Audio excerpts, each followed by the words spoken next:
Hey, what's up, everybody? This is Phil Boogie, and welcome to another episode of Isolation Be Like. I am in my studio slash truck in the driveway. It is December 1st. It is freezing outside. I tried to be gangster and record this without cutting on the car in the heat, but that didn't quite work out. So you might hear the hum of my engine in the studio, but we're gonna make it do what it do. Hope y'all doing all right. I had not planned on recording today, and I had just been trying to write or just trying to do something. I knew I wanted to. I've been trying to get back in the flow of things. It's been a minute since I've recorded. I've been trying to write. I've started a few things, some new things, and been trying to get that done, but nothing was really taken. And then this morning, I was minding my business, and my friend posted a status update on Facebook about Leslie Odom. I think that's his name, from Hamilton. I didn't finish Hamilton. I wasn't that into it. And I know, whatever. I know people are, but I didn't love it. But I'm aware of him mostly from, media and press, but not so much the show. Haven't really heard him sing, but I know he has a good voice, and apparently has a Christmas album. And she said it was good, so I was washing the dishes and doing other things. I said, let's play it. And beautiful voice. Great music, but he reminded me of Brian McKnight. So when I went to go for my walk today, I hopped in the car because I drive someplace to go for my walk. I have a little spot in Baltimore that I like, and I got in the car and decided I was going to play some Brian McKnight. Normally I would just let the playlist, the best of playlist just rock. But I wanted to hear that first CD from 92 because that's my favorite of his, and I hadn't listened to it in a while. And for whatever reason, my Spotify was on that kind of random order thing where, the CD doesn't, or the CD, I'm just going to call it a CD because I'm of a certain age. The CD doesn't start at the beginning. It starts wherever it starts. And the first song that came up was "Oh Lord," which is my favorite song on the CD, and it's one of them songs that the first time I heard it just kind of went right through me, and it's just a beautiful song. His voice is perfect on this particular record, and I haven't heard it in a long time because it's not a song that they're going to play on Quiet Storm, and I don't listen to gospel station unless I'm listening to my girl Vita when she's on the air down in Atlanta. Sometimes I listen to her because that's my girl, but for the most part I don't listen to gospel stations, and so I haven't heard this song in a long time. And it's crazy how art, whether it's a book, a painting, a poem, a song, whatever it is, can just bring you back to a place or kind of trigger certain kind of feelings, thoughts, emotions. It's the power in that is it's just pretty amazing.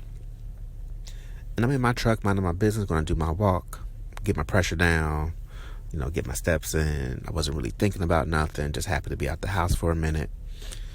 And I was instantly just stuck when the song started. And today is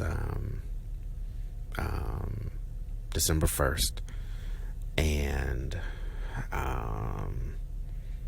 it's, World AIDS Day. And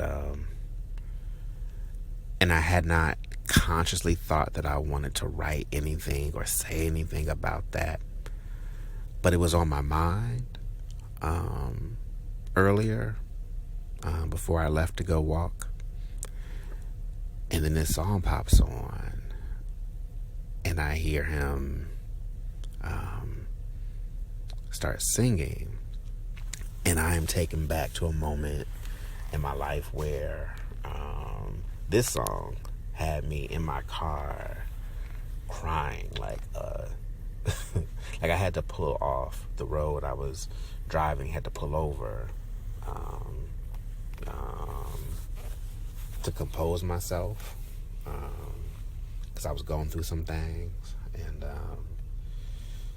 and there's something about this particular record and at that particular time that just kind of was where this song was sort of kind of about kind of where I was at the time. And it's about questioning, it's about being seen, it's about being heard and asking.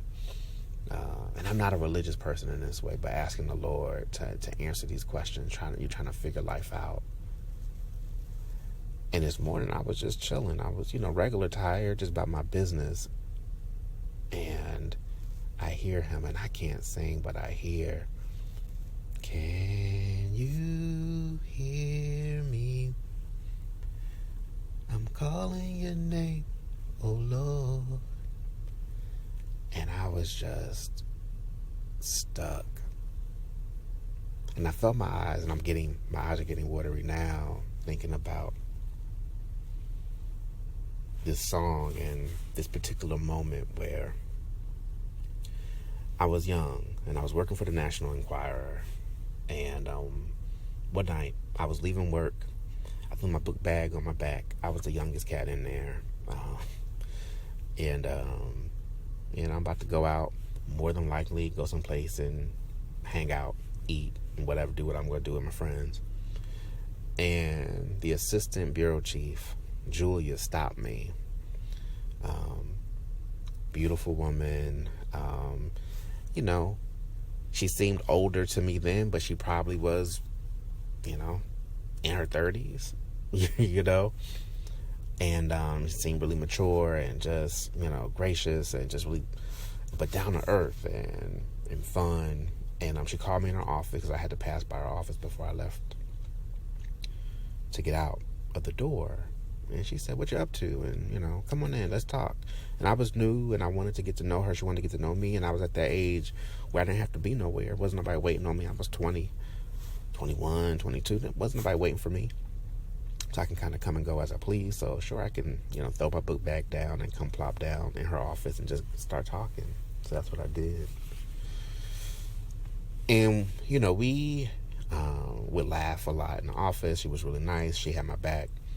But that particular night, I think I was just sort of in a different zone, a different place. And she noticed. And she asked me if I was okay. And I lied and said I was. And we kept talking. And then she circled back and she said, "Are you sure? Is everything fine?" And, this is LA in the mid-90s, and things are kind of loosey-goosey. We haven't quite gotten to sort of like where you can't say anything at work and you can't say anything to people and everything's going to get you in HR. People were doing all kind of shit in their office and talking about all kind of things, but I just felt like what I was going through at that particular moment wasn't something for her. But she asked a third time, and I told her I wasn't okay. I said, I just had some things on my mind. And it's crazy because I have friends and have people who I knew who I consider myself to be close with, but I just wouldn't have had that conversation with them that I was about to have with her. And I don't know what made me have it with her, to be honest, other than I think I might have just needed to lay some things down. And I just told her, I said, I met this guy. We had a good time. Went on a date. And, one thing led to another. I always played it safe, and we were safe. But there was a moment. There was a scare.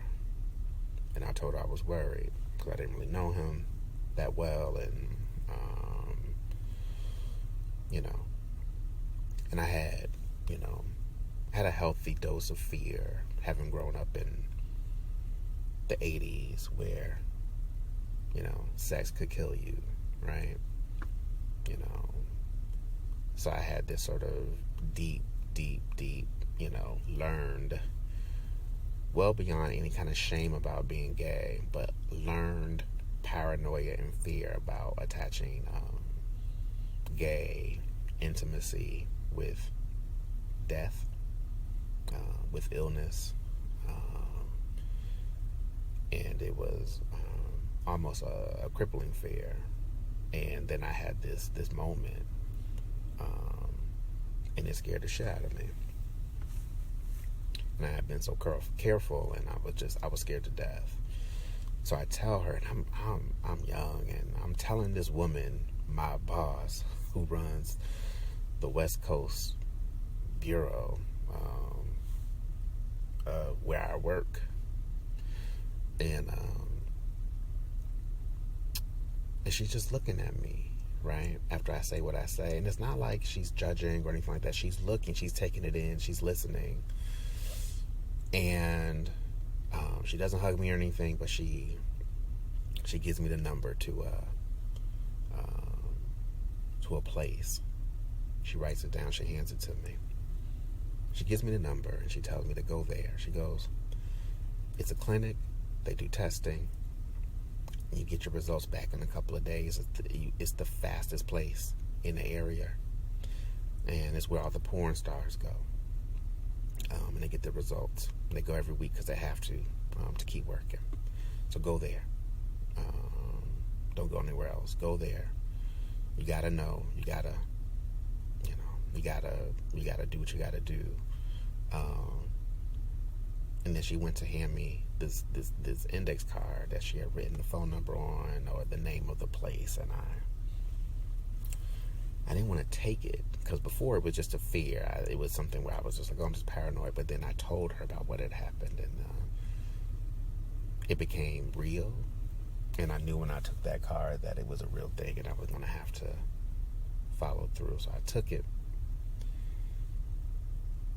and I put it in my book bag, and I got up to leave. And as I was leaving, she just said, go in the morning. You can go tomorrow, and I'll, it's fine. Don't worry about coming in, and I'll cover. And if you need anything, let me know. So that's what I did. I went, handled business. I get there. It was where the porn stars went. I saw one that I was familiar with from my rentals. It was very exciting. And I had never had an HIV test before. And I was asked all these questions, and it was really, it felt really invasive, but I understood the nature of the questions. And when you're answering these questions, it's just like, I went in there thinking I made this one mistake, but as I'm being asked all these questions, I'm like, damn, like, I should have been up in this bitch a long time ago,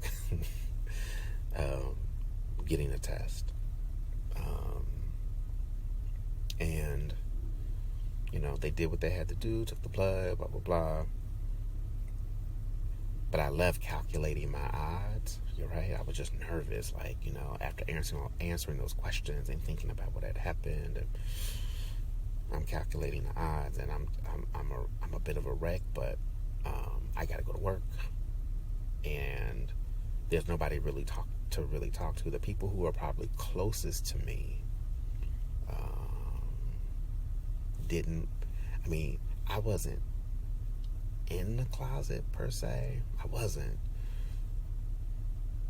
But it's a weird thing, and I've tried to explain this over the years, and people don't quite understand it, but like, I had really good friends who loved me as an individual, and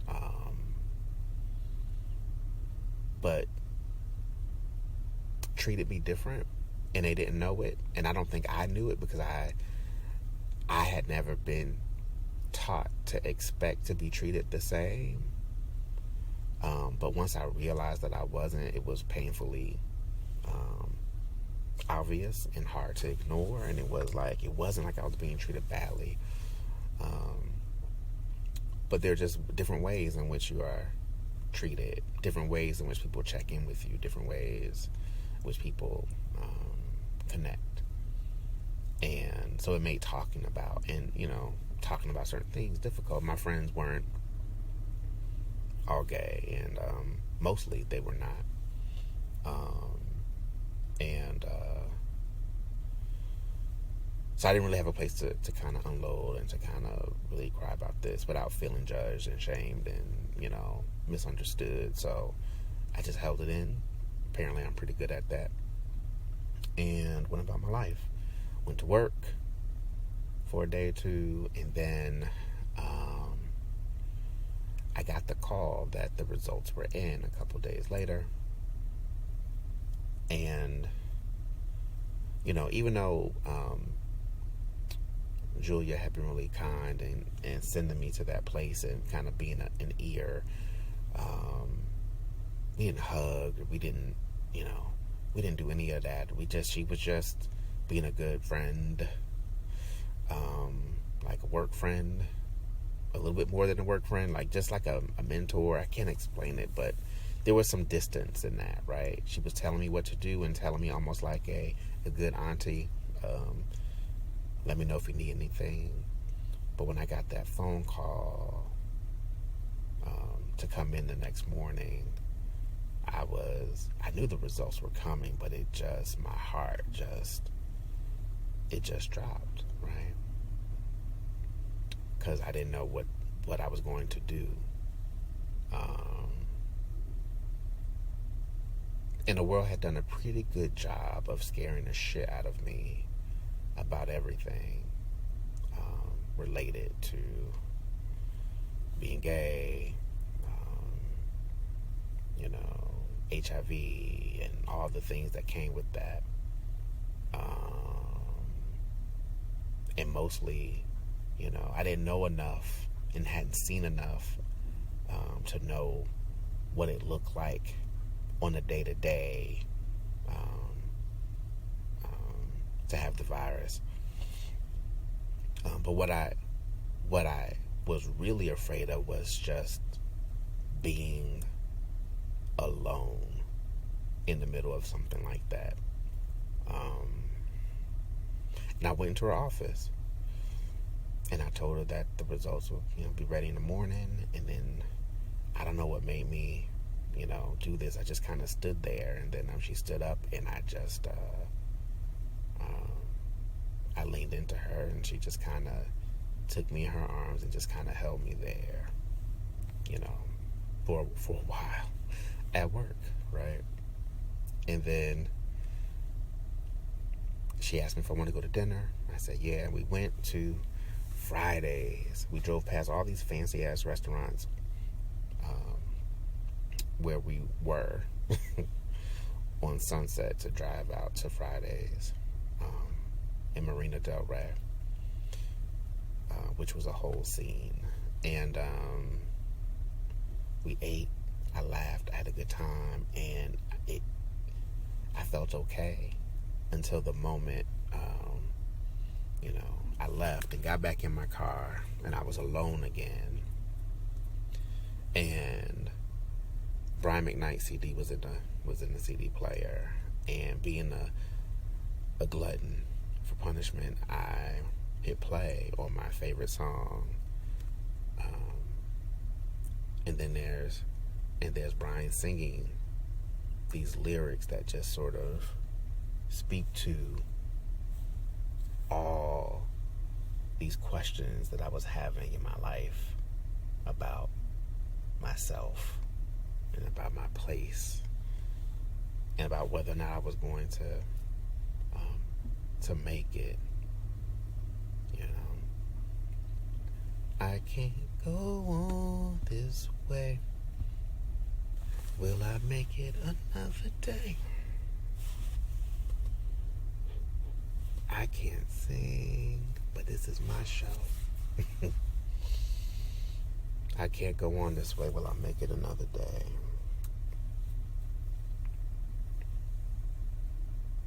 I felt like that more than I knew, like at the time. Like I can look back now and think about.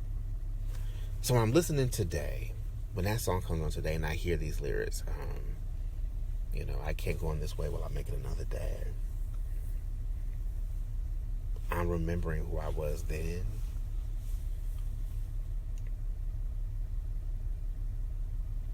And how fragile life was.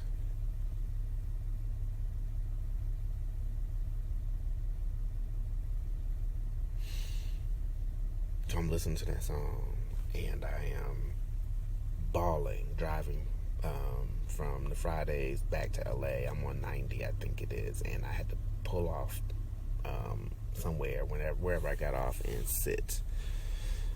The same person would have stopped playing that song. I played the song as I did today, over and over again, until I couldn't cry anymore. I cried myself to the point there were no more tears.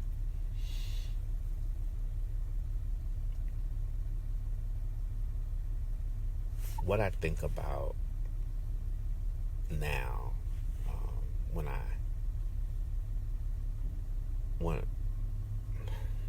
I think about that song, and what I felt today when I was listening to it, when I was walking, when I was in my car, and when I came home, I listened to it, was just like that person who fell into Julia's arms, weeping, who sat parked on some street, wherever I was, crying, listening to this song on repeat. As smart as I thought I was, as talented as I thought I was, as good of a person as I thought I was, I had no idea, could not see any vision for it. I couldn't see myself. I knew what I wanted,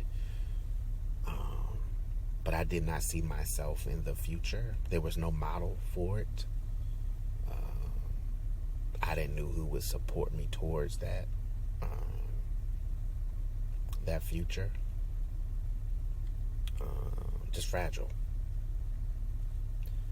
And I was bugging today, just thinking, I woke up this morning and to my kids busting in the door, hopping in the bed, and randomly talking about Spider-Man and Captain Marvel, and then asking random questions about squirrels and raccoons, and then asking for cereal, and then asking what cereal is made of, and giving me a big hug and a kiss, and just, with my husband pretending not to be awake for a little while all this is going on, but then just kind of, joining in, and just, I woke up to a life,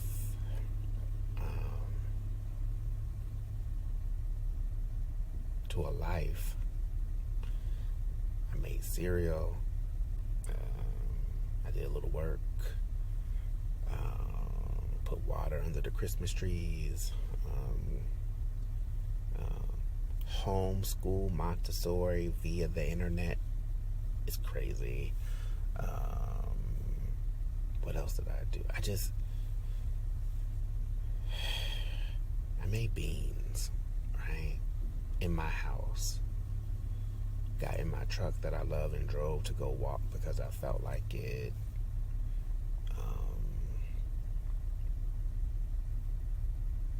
And I take this, I appreciate it. I was going to say I take it for granted. I don't take it for granted. But hearing that song today reminded me of how far I've come.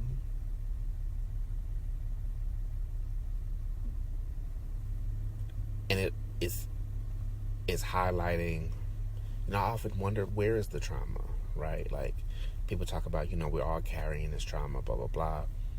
and I've had things happen to me. I've talked about some of those things, but then over the last year, maybe 2 years, I've really started to explore the idea of this baggage, the trauma that I'm carrying. And I think about, you know, not just having a place, not having a sense of home, or having a place where you feel comfortable, not knowing if you'll survive, and not being able to really talk about that in a real way. Trauma. And I knew what I wanted, but I'm sitting here in my house with my kids and my husband in a neighborhood that has foxes running around it in the winter.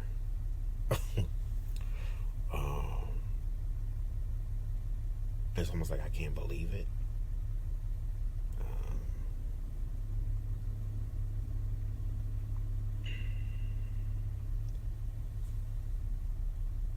When I was at the Inquirer, there was another reporter there who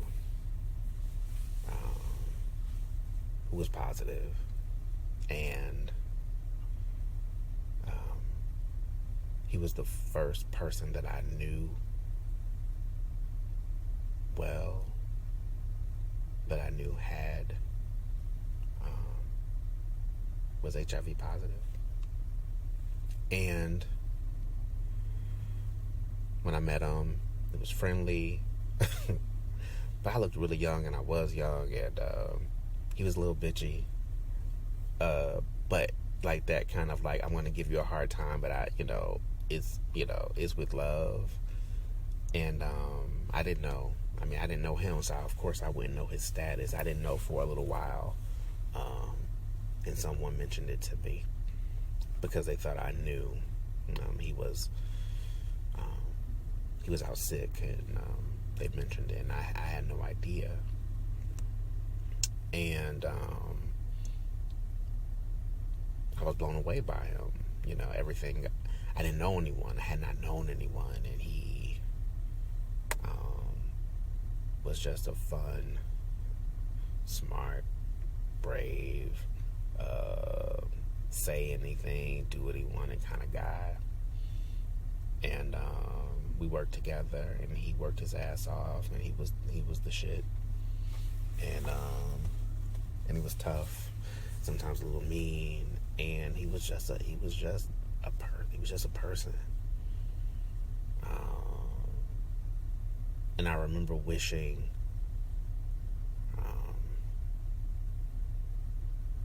that I had that experience earlier of seeing the humanity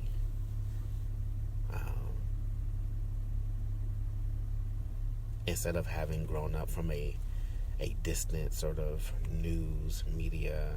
And it came from hysteria, that some of it people didn't know what was going on and all that stuff, but just I wish I had been able to locate and touch that humanity earlier in my life. I would have maybe been less frightened of and been kinder and more thoughtful. But when you know, and I met him, and he was just a co-worker. It was cool. He didn't become some sort of angel who helped me understand something. He was just a guy, and I'm glad I met him and respected him. And because he was there working just like me, I didn't even really think about it at all unless someone brought it up, or maybe he was out sick, for a day or two. I would think about it a little bit and worry a little bit, and then he was gone, and because he couldn't work anymore, and then and I hadn't seen him, so I still had the vision of him as he was at work. But not too long after he passed away, and he was the first person I knew closely to pass away. And I remember just being devastated and just grateful that I had a chance to know him. And I was at his memorial service by myself, because that is my thing. I'm sitting to the side. I knew the people there well. I love those guys, but I was processing my feelings around losing him and what I could learn, and just I was just taking it all in, and I was sort of in my own bubble. And this woman pops up next to me, I guess seeing me by myself, and just says, "So how did you know him?" And I look, and it's Charlene Tilton from Dallas asking me, and I laugh, and it felt kind of cosmic, like he sent her. He knew that would make me laugh, and I did. Like in my head, and I smiled, and we talked, and we laughed, and I remember leaving there feeling like, if nothing else, if I don't learn anything else about HIV and AIDS, it's about is to see people. I can't believe how we acted. I can't believe it. I'm disappointed in how we acted as a country towards other citizens, our brothers, our sisters, our families, who contracted this virus. It is absolutely insane how we behaved, how we shunned, how the government didn't provide funding in the ways that it should have, because they deemed the population to not be worthy,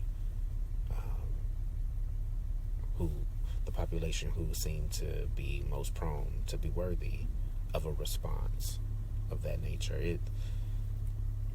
It's awful. And I've been thinking about that a lot lately, and I wrote a little bit about it. I've been thinking a lot about that during this pandemic, COVID. And I'm like, oh, there is another way to be when there's a deadly virus attacking, our brothers and sisters. We can all, we cannot shame people for having it. We could demand that there's a vaccine right away. Demand it. Expect it even. Expect it. So that we can get on about our lives. And for the first time in my life, I wondered, like,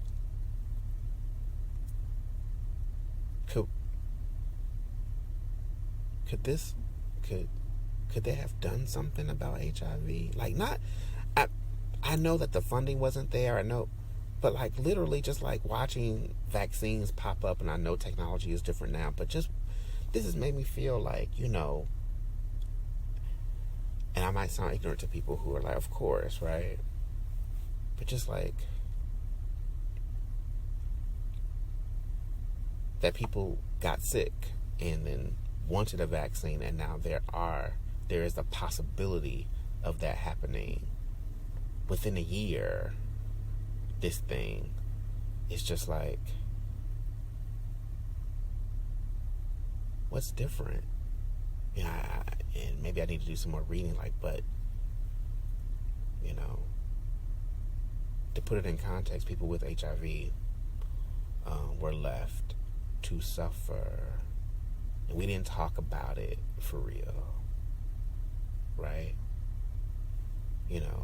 Growing up, we talked about everything. There were like three channels plus maybe a couple of local channels, If something was in the news, we talked about it. Salmonella was killing people, we talked about it. Whatever, uh, whatever the big story, the big murder, we talked about it. The big scandal, we talked about it.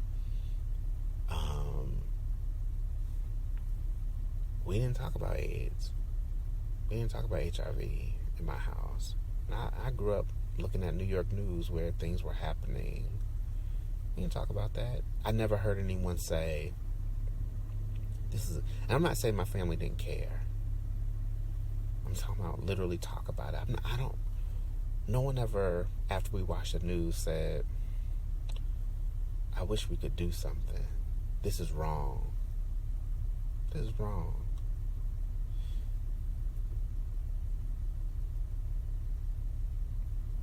And then how when we date, we shun people, in our profiles and things like that. People will be shunned for having HIV. And maybe it still is bad in this way, but it was really bad.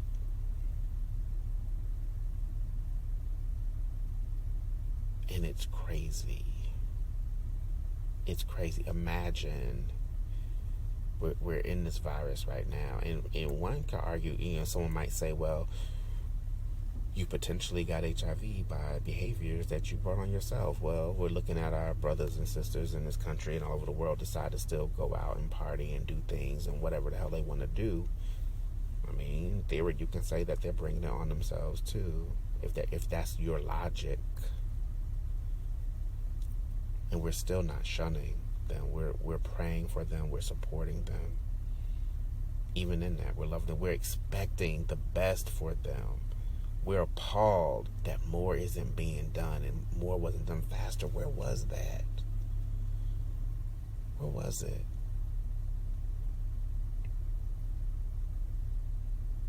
It could have been different.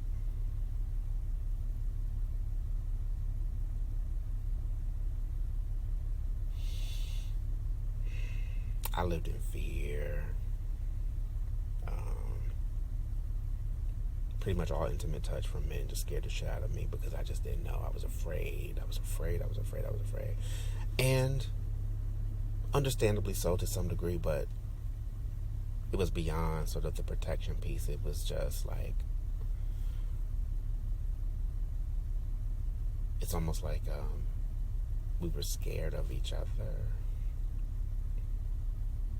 Many of us, I won't speak for other people, all people.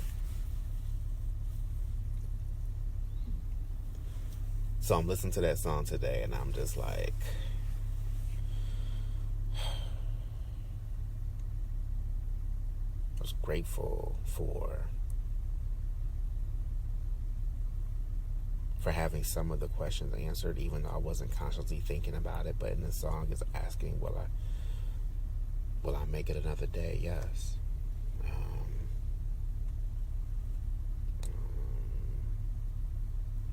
Do I matter at all? Yes.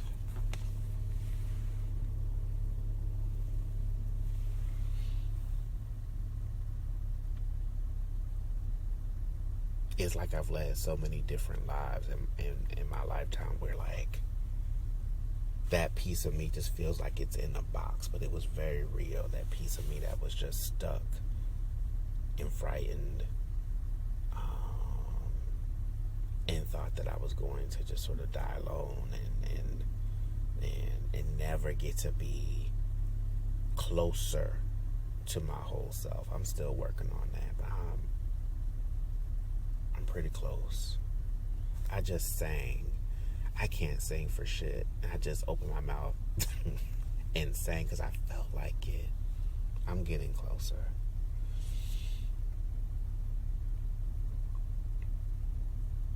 So on this, I think about the coincidences of my friend posting the CD, Leslie Odom, and then me going on to Brian McKnight because he sounded like Brian McKnight, hearing Oh Lord as the first song, the song that I listened to about 20 times in my car, weeping the night before I got my results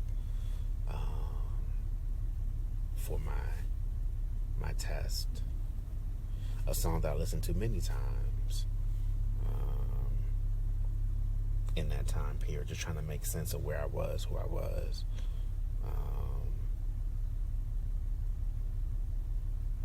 And it comes on today on my way to work out on World AIDS Day. I don't think that's a coincidence, and I needed that reminder. And it was good to think about my old friend from the National Enquirer who passed away. And it was really good to think about Julia, who I didn't really know outside of work. We had just met, who saw me and opened her arms and literally let me in, literally opened her arms and let me in, and made me feel like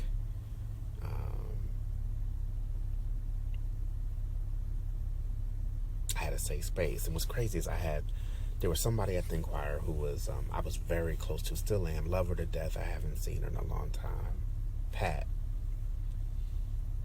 And I remember her being a little bit perturbed that I had not come to her. And I couldn't quite put it into words, and I think I tried to, and I think I made it worse when I tried to put it into words. Julia was a white woman who was really sweet, but also felt disconnected from my life. We weren't going to run across the same people for the most part socially. She existed at the National Enquirer. She wasn't going to overlap in my life in many other ways. Pat, on the other hand, this beautiful black woman. She was older than I was, and again, in her 30s, right? But to me, an older black woman, because I was 21, 22, and she was caring, sweet, sensitive, took me in, took care of me. You know, I didn't have family in LA, and she became family. But because she became family, I equated family with secrets in some ways. And I have been so used to not sharing all of me with the people who mattered the most, because I didn't want them to go away. So I didn't tell her what I was going through. Because she reminded me of my aunt. She reminded me, and she's probably not going to like this, she reminded me of my mother. And not that that was a bad thing, but I just didn't want to lose her. And that's a really hard thing, to not be able to share the things that you need to share with the people who you love most.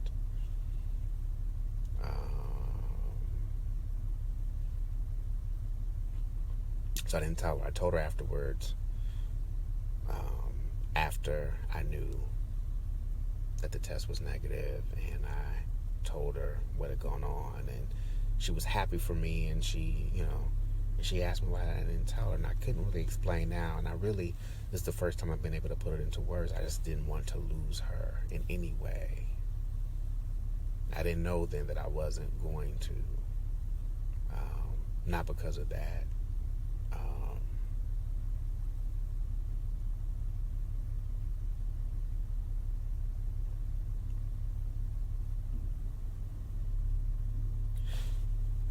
Long silence, I'm thinking. I'm trying to decide if I'm going to stop this now before I go down this complete hole. But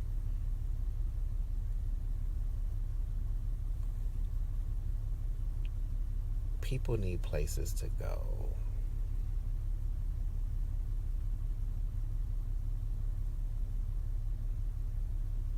Your friends, your brothers, your sisters, your aunts, uncles, who,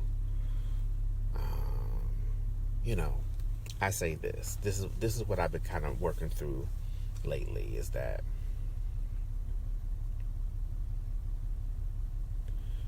the people who are around me the most, my family when I was young, and,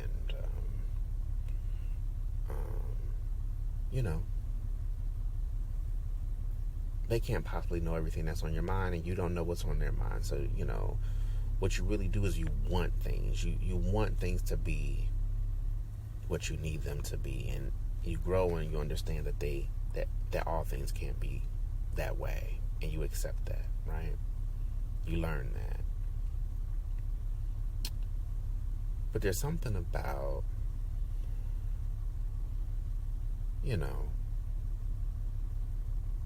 let's say I live in California and I live in LA and there's an earthquake in LA. I want you to call me or check in some way. If you're family, if you're close, if you know I'm close to where shit went down, I want you to call and say, are you okay? I mean, that's pretty reasonable, right? It's reasonable.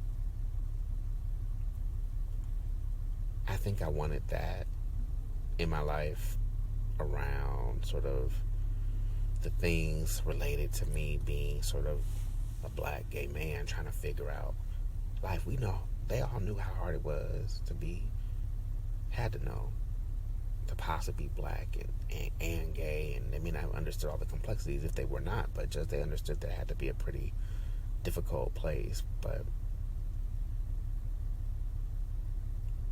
no one ever asked it, are you doing all right?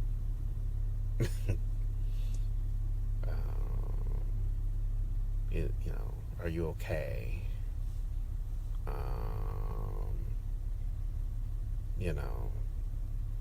And it's not even that. God, I just wrote an essay the other day that talks about this. The car is warm now, so I might settle in for a while.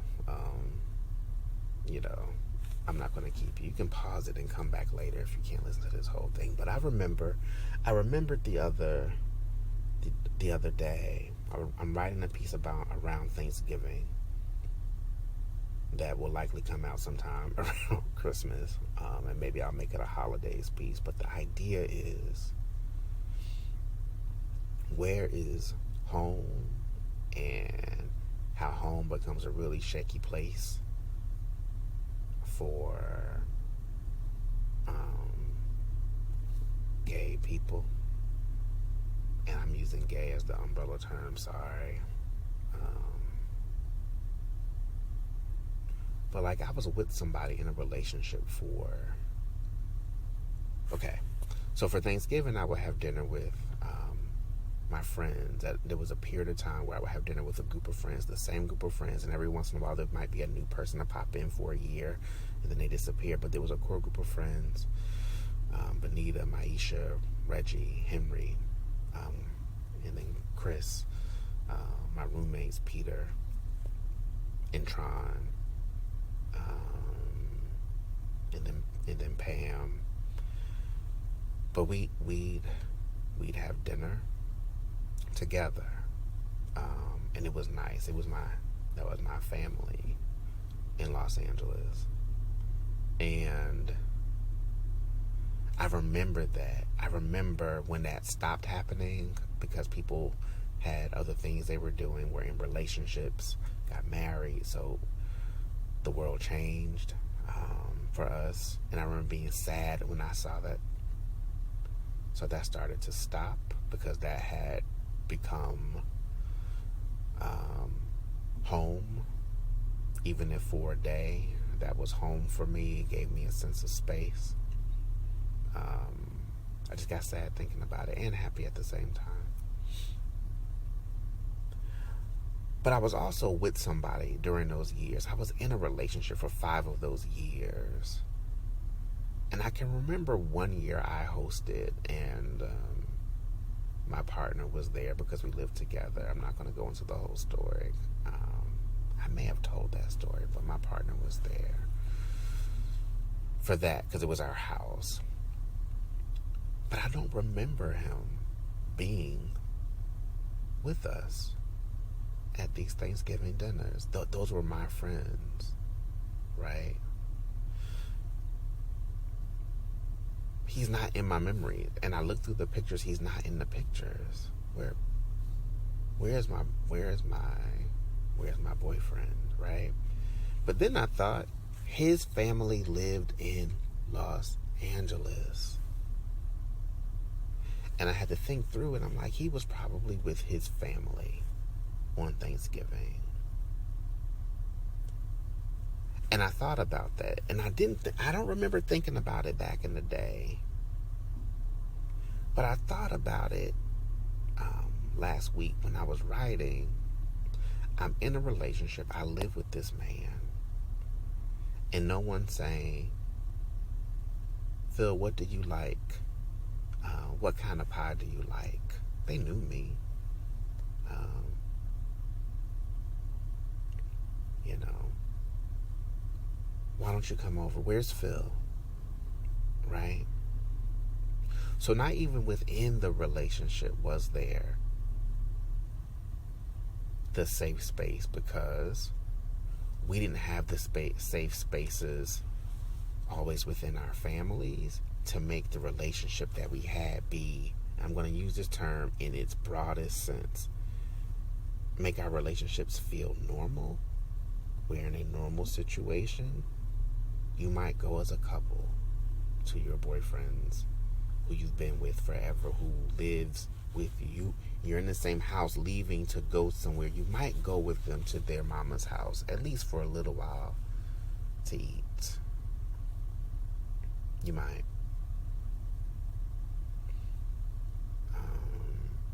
Or vice versa. You might extend. I'm sure that he was welcome to be with me and my friends, but I probably didn't necessarily invite. And I think about how those relationships often, we as the couple and then people around us allowed us to kind of exist as this weird unit that wasn't treated like all the other units, in part because no one else knew how to treat us, and we didn't know how to be treated, and how lonely that has to be. It's lonely for us. And then you think about if people have situations, they're jobless, homeless, breaking up, and diagnosed with HIV, scared. Where do they go? Where do you go? Where do you go? And I'm saying people don't have family, people don't have love, but like, so much of our lives is about being on the outside. And if this isn't your experience, you're lucky. You're extremely blessed. And I wasn't shunned in the sense of no one told me to leave and never come back, and I wasn't beaten when I came. None of that. But just the full integration. It just didn't exist, and it's a lonely place. And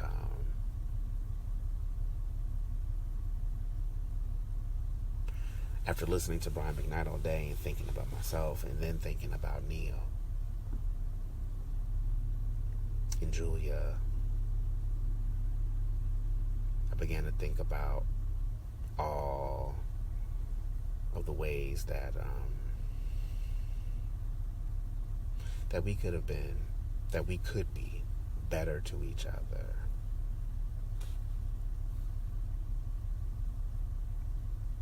And I'm glad that I think this world is a much safer space, a much kinder space towards people with HIV and AIDS.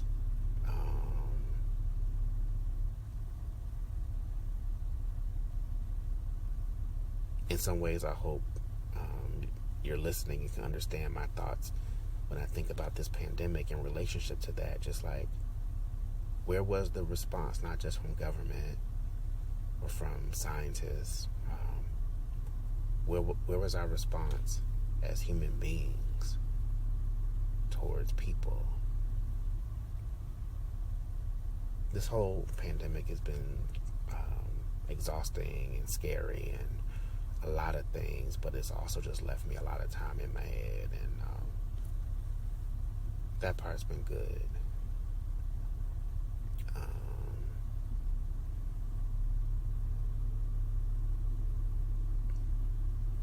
Let's love each other better.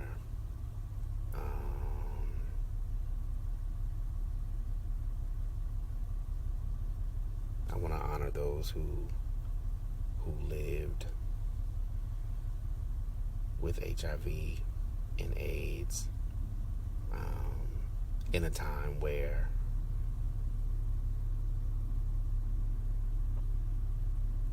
people were too afraid and too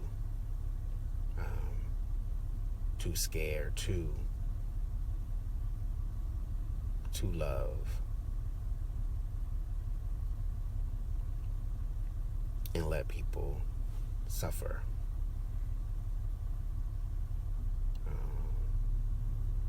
I want to honor everyone who stood by, who fought, who cared for, who supported, and who loved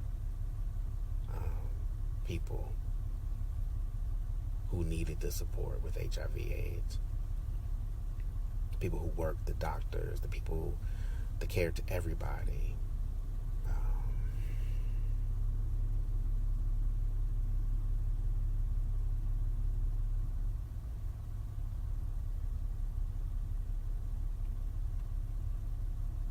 There has to be less fear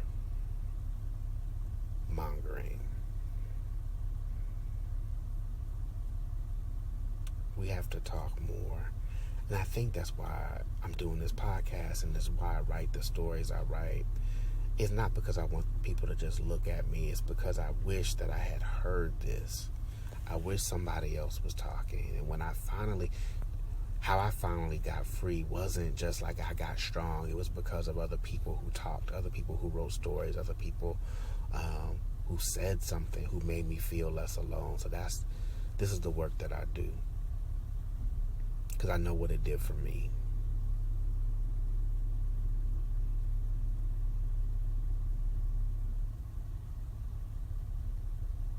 I used to go to the clinic, not for tests. I used to go a lot. I was insane. I was insane.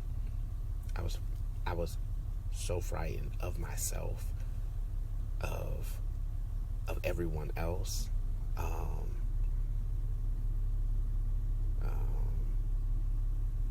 Because of the messaging, because of all the hate. And I didn't want to be sick.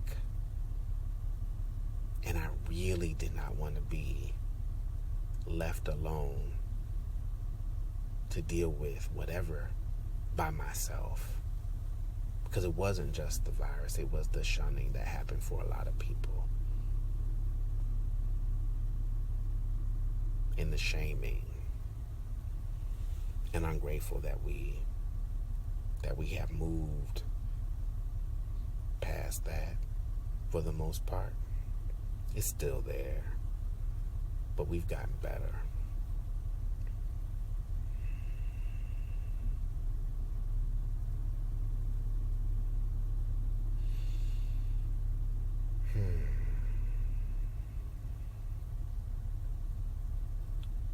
I mean, my goal is that, my kids, and I'm going to, here's the thing.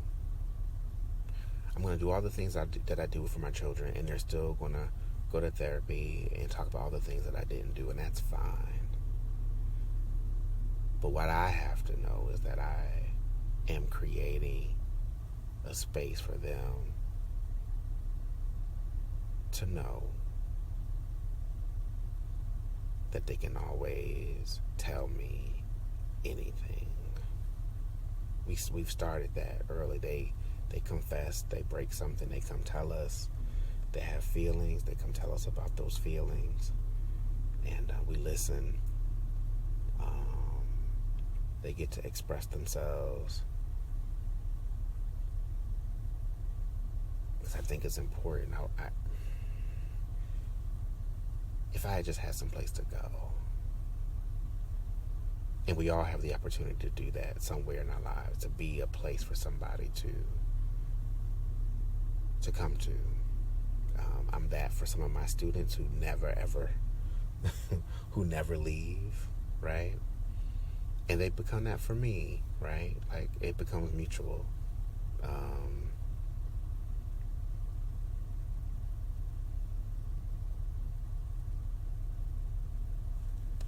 People need a place to land. And we can do that. Maybe we don't have money to give. Maybe you don't have time to do the work on the ground for all the causes that you care about. But you can listen, and you can share, and you can talk, and you can be there. And I think that's what came to me today. Not poor Phil. I was sad, I was scared, I was alone, and I was crying in my car. Not that, but just, damn, like, I was surrounded by people. I should have not felt that. Should have not felt that alone. And number two, because I think you can always get stuck in sort of the hard part. Number two, thank God for people like Julia who show up in the ways that they can and just open their arms. You can't get that all the time. You can't be constant. You got to work. This person is not your therapist. Is not your best friend, but it's still a gift. No matter how frequent it happened, it's a gift, and it didn't have to be done. So I think about both of those things, sort of the alone piece, and how a simple gesture of just checking in can be the thing that a person needs to make it quite literally another day. So I'm gonna go listen to this myself, because I think I talked for a very long time, but I hope there's something in here that is useful. I might have to, I'm sitting here. I might have to move operations to a real studio, because you're listening to the hum of my engine. It's not fair to you. It's going to get colder. I'm not going to be sitting up in this car. And I can't record in the house, really, because I like to be by myself. For real. Just alone. So let me see if I can make a studio happen. I live literally across the street from where I work, and there is a audio studio there. The campus is closed, but maybe I can work something out and just get up in there. I'm actually trying to get back in there anyway, to maybe start rehearsing in the theater to kind of do my show. But maybe it's time for a studio space. I won't make any promises. Like, I haven't really left the house for real, so walking even across the street past all the Foxes towards the campus to get to the studio is going to take some effort, but it's in my head, so that's a start. All right. You take care of yourselves. Enjoy your holidays. I don't know if I'm going to get back up on here before then. I'm going to try. There are things I want to talk about that are not this heavy. So maybe I'll get back on. But you take care. Stay safe, stay sane, wash your hands, because it's still a pandemic, y'all. And I'll talk to you next time. Peace.